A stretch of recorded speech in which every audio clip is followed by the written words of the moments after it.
What's up, everybody, and welcome back to Food Travel Poker and the West Coast. Brought to you by 805 Club Poker. And today I'm going to start off with a little session at the Chumash with $45. And let's try to make a week's worth of DoorDash in one session. Let's get it. So we start out the session with Queen Jack offsuit. And I decided to raise it since I'm under the gun.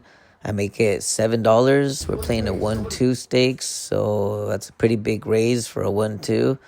And people start to fold right away. But I do manage to get 2 callers. So with that being said, it makes a good $21 to $25 pot. The flop comes 10-8-6 rainbow. And I decided to go for a bet since I was the guy who raised it and they called me. So maybe they could put me on kings, queens, aces, or whatever. Plus, I have a gut shot to a straight. So I do manage to get one person to fold. But the last person to act makes the call, and now I'm sweating it. The turn brings the 5 of diamonds, and player first to act checks it to me, so I decided to check it back. Then the river comes with 4 of diamonds, and she checked it to me very quickly. She checked it to me like if she didn't have a flush or a straight. So with that being said, I decided to make a bluff, but I was kind of scared too because I don't know if she was trapping. At first I was like scared, and then, I decided to push it anyways. But it does the trick and I cash in. So nice start, my first hand, Queen Jack. Totally missed everything. On this next hand, I looked down at Ace-9 offsuit, and I decided to put $2 in there, decided to play it because the blinds are $1, $2. But the lady, right after the guy next to me, she put $20. So with that being said, nobody else called, and I wasn't gonna risk $20 with the Ace-9. Maybe if they were suited, but so I just decided to fold. But on this next hand, I looked down at King Jack offsuit, and this time I decided to make a small raise. I make it $4, because I don't know, anybody can re-raise me with pocket queens, aces, kings, or there are a bunch of stuff that could happen. So I just did like a little min raise. We're playing a 1-2 anyways, and a lot of these players play tight. They're out here in the Chumash Casino. There are a lot of good players out here. It's a good place to learn too. So with that being said, we go 4 ways to the flop with King Jack. $16 pot. The flop comes Jack 8-5 with 2 diamonds, and it looks like I'm gonna have to bet this because there is a flush draw out there and a straight draw. So I go ahead and make a continuation bet of $9. The person to my immediate left folds, and then I do get 1 caller at the end. The turn brings a 3 of clubs, and it gets checked to me again. So this time I think I'm gonna bet a little bit more because I do think she's chasing a flush or a straight. So I'm hoping that she doesn't get it. I hope she folds or that it doesn't hit. But either way, I'm going to have to bet big. So I put a $30 bet out there and the opponent calls.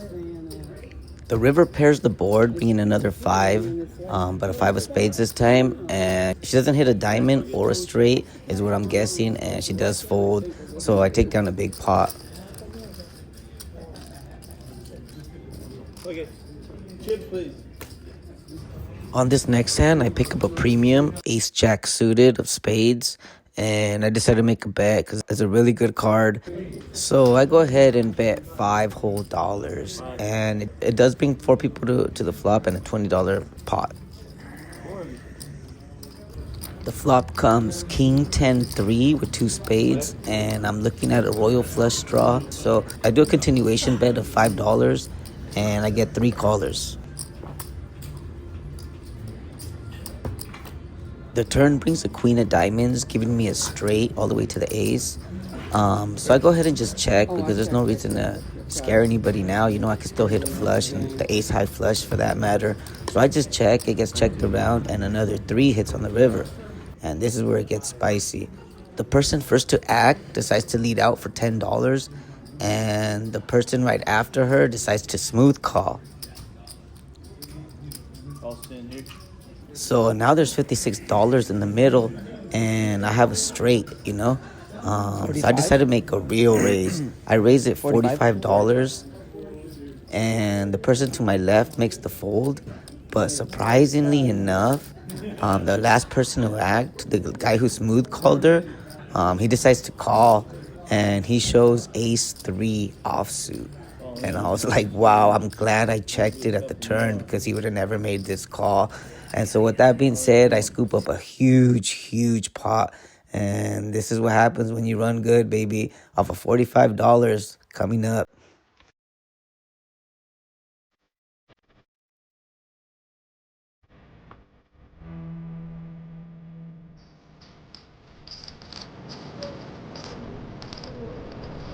Yeah, dude.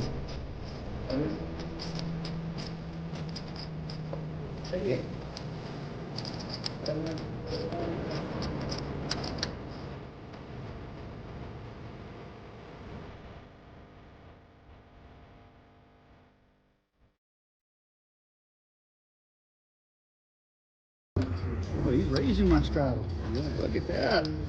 He's counting some chips. Take a second look.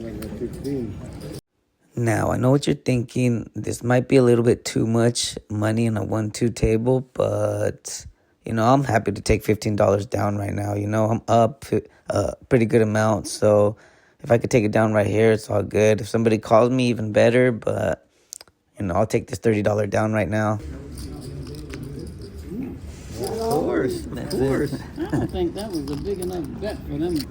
And this brings me to my very last hand of the day. I look down at King 6 suited, and I decided to play it. I go ahead and put $2 in there and see what happens. Kill you if you don't give me 2 good cards.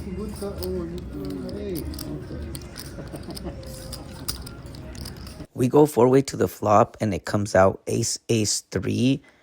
And I decided to donk out for $3. And to my surprise, everybody calls.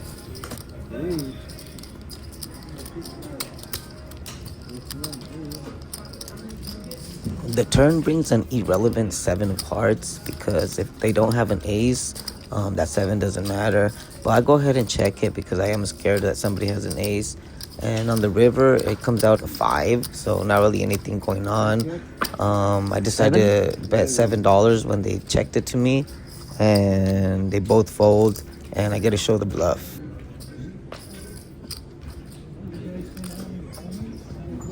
Look at that. King 6. Nice. You don't need no pair. Yep, you don't need no pair to win. And with that being said, that was the last hand I played. I was in for $45 to start, and as you can see, I made a little bit more than $45. That rack behind me is 100, and today was a good session. So if you guys like videos like this, you guys want to see more videos like this, hit the like, the subscribe, and I'll see you guys next time.